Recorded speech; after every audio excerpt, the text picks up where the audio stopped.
Hi there! In this video of the ADALM2000 series, we'll discuss the only remaining instrument of Scopy, the logic analyzer. Naturally, this instrument makes use of the 16 digital input-output channels. All channels have 3.3 volt CMOS logic levels and a sample rate of 100 megasamples per second. The pins are 1.8 volt compatible and 5 volt tolerant. In this example, we'll use the pattern generator to bring about some digital signals which we'll be capturing using the logic analyzer. We'll start out simple with a clock pattern and then move on to something more complex. We'll send a message over SPI, which we'll then decode with the logic analyzer. Plug in the module using the USB connector in the middle, open Scopy and click Connect. To open the logic analyzer, click the Namely button from Scopy's instrument list. In the main window, you'll see the following: settings for the acquisition, a channel enumerator, a decoder enumerator, export settings. The plot area can also be seen here. In the top right corner, you'll notice the Run and Single buttons. The General Settings menu is accessed by clicking on the icon near the single button.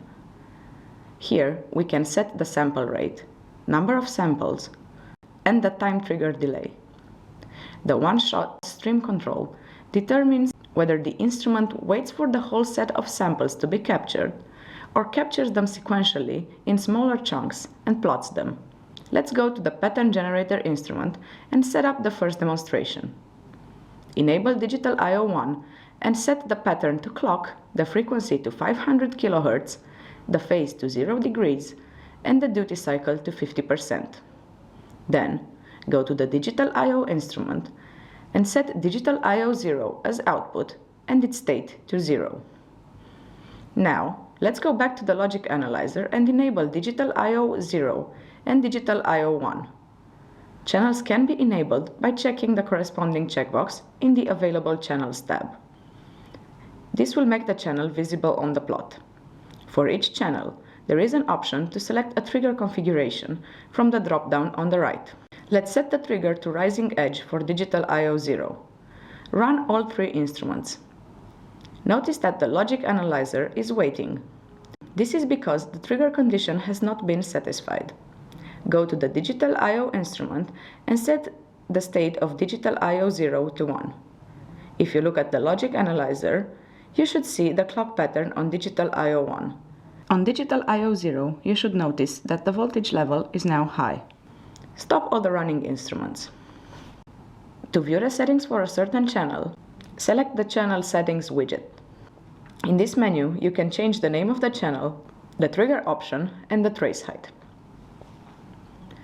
Let's configure a group for our SPI example. Enable pins digital I/O0 to digital I/O3. Click the Group button and create a group from the enabled channels. By enabling the Group button, you can then select multiple channels to be part of a new group. The group will be created if you click Done after selecting all the desired channels. By pressing the red X button, you can remove channels from the group. Set digital I/O2's trigger condition to falling edge. In the Decoders tab, you can add or remove decoders. The selected decoder will be visible in the decoder enumerator. From the respective drop-down, select the SPI decoder.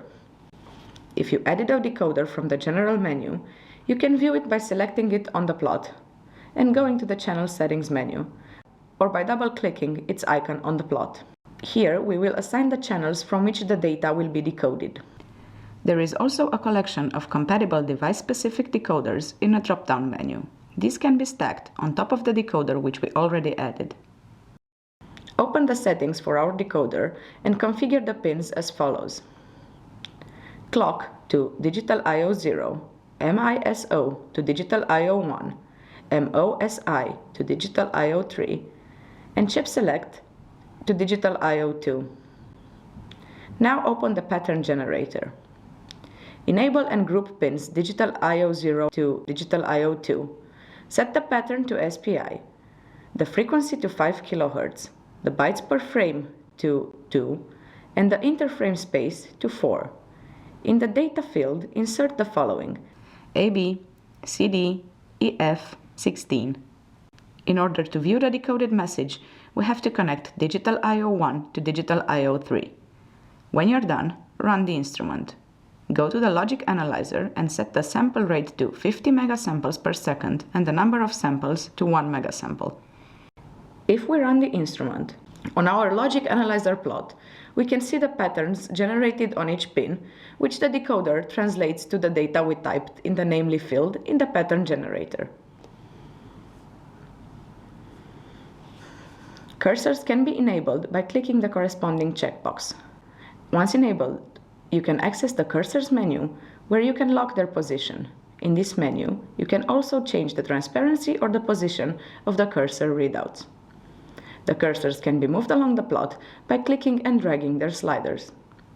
In the Export tab, you can select whether you want to export data from all the available channels or create a custom selection using the drop-down. The logic analyzer can export current data in CSV, separated values, and VSD, value change dump. The exported CSV files are compatible with all instruments throughout the application. The Trigger Settings menu allows you to change the mode from auto to normal and select the trigger logic for the corresponding channel. In the External Trigger tab, you can enable an external trigger for the instrument instead of using the digital pins. You may choose between the external trigger in and the oscilloscope as sources and set the appropriate condition. When you set the oscilloscope as source, the logic analyzer will be triggered at the same time as the oscilloscope. On the other hand, if you opt for the external trigger, the instrument will be triggered when the correct trigger signal is read on the TI pin. These are the features of the Logic Analyzer instrument. In the upcoming videos, we'll present the M2K's trigger options, Scopy's more advanced features, and finally, we'll introduce libm2k, our full-featured software API, which allows you to write your own custom programs for the module.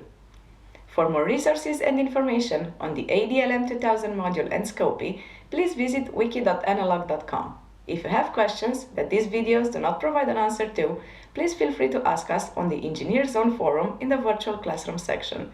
You'll find links to all kinds of helpful pages in the video description. Thanks for watching.